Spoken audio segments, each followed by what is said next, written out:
Bonjour tout le monde, Samuel Lessard pour RPM au volant cette semaine du BMW X2 2024, véhicule qui en est à sa deuxième génération sur notre marché et qui change un peu d'approche pour cette nouvelle génération.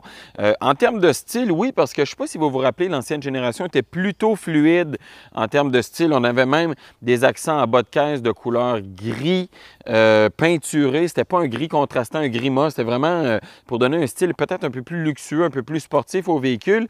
Et maintenant, pour cette deuxième génération, on change de style avec des lignes peut-être un peu plus agressives, plus tranchantes que ce qu'on avait auparavant. On le voit bien sur le capot avec ces lignes de caractère qui sont très présentes. Aussi, la forme de la grille de calandre assez grosse.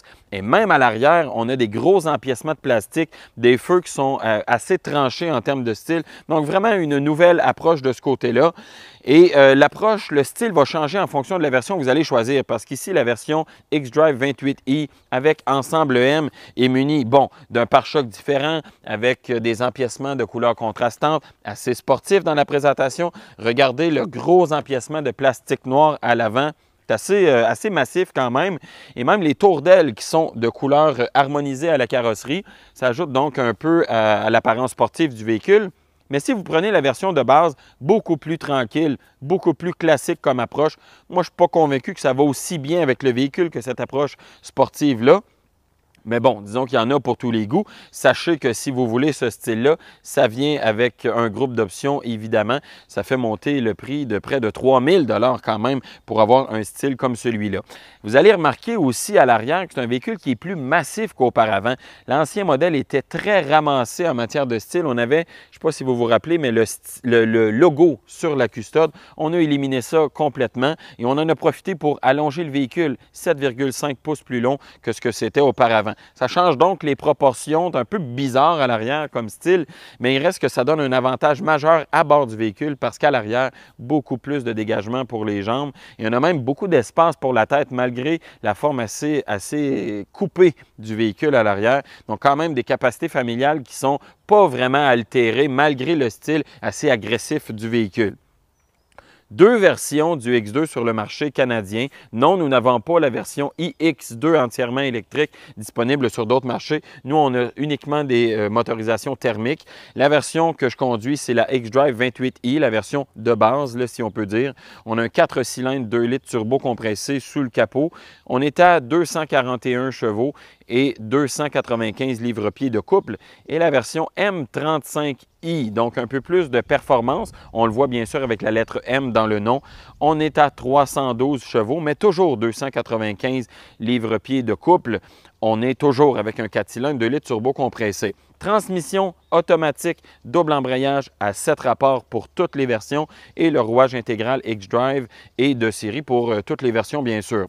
On a une performance moteur qui est bonne, c'est-à-dire qu'on a beaucoup de couple à bas régime. Ça, c'est très agréable, permet d'avoir des bonnes reprises, des accélérations assez franches. Le plus détestable, je trouve, de cette motorisation-là, c'est la transmission automatique à double embrayage. Ça donne délai vraiment à basse vitesse. On sent la transmission travailler. C'est très inconstant. Difficile d'avoir de la fluidité quand on accélère avec le véhicule. Et il y a un délai de réaction qui est franchement tannant. On appuie sur l'accélérateur, on sent que la transmission travaille pour faire coller l'embrayage et par-dessus ça, on ajoute le délai d'activation de la turbocompression, ce qui fait que ça donne vraiment une conduite qui est très saccadée. Moi, c'est vraiment l'élément qui m'a déçu du X2 et qui m'avait déçu du X1 de nouvelle génération qu'on avait testé l'année passée. Et si vous vous rappelez ce que c'était l'ancien X1 et l'ancien X2, on avait une transmission automatique à 8 rapports conventionnels, à mon avis, beaucoup mieux adaptée à la vocation du véhicule qu'une transmission à double embrayage.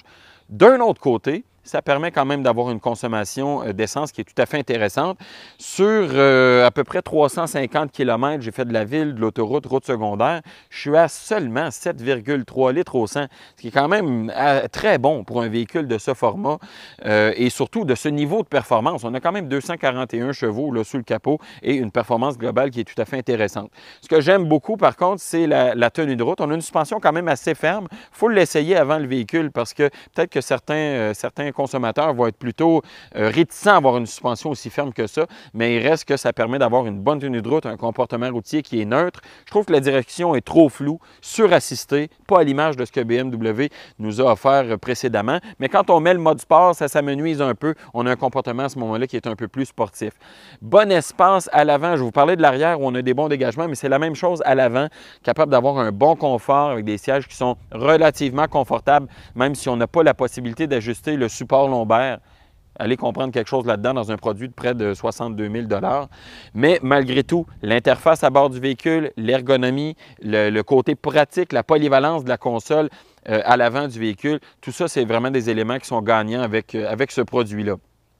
Donc, je vous parlais du prix avec les différentes options, dont la couleur à 900 $, les roues à 500 $, des options dans l'habitacle à 250 $. On est à 62 000 $ ou à peu près, incluant les frais de transport et préparation pour cette version à l'essai. Si vous prenez une M35i, évidemment, ça peut monter. On peut aller près de 70 000 $. Mais si vous êtes un peu plus conservateur avec les options, vous allez vous en tenir avec à un prix qui va être inférieur à ça, autour de 55-56 000 $. Donc, des prix qui sont dans la moyenne de la catégorie, comparables aux autres véhicules concurrents dans cette catégorie-là. Qu'on fait donc avec la recommandation de ce produit? Bien, toujours en évaluation de notre côté, on avait placé le X1 comme ça, justement pour valider la fiabilité de la nouvelle génération. On est à la même place avec le X2. On va attendre de voir quelle sera la fiabilité de ce produit avant de vous le recommander. Merci de m'avoir écouté. Bonne semaine tout le monde.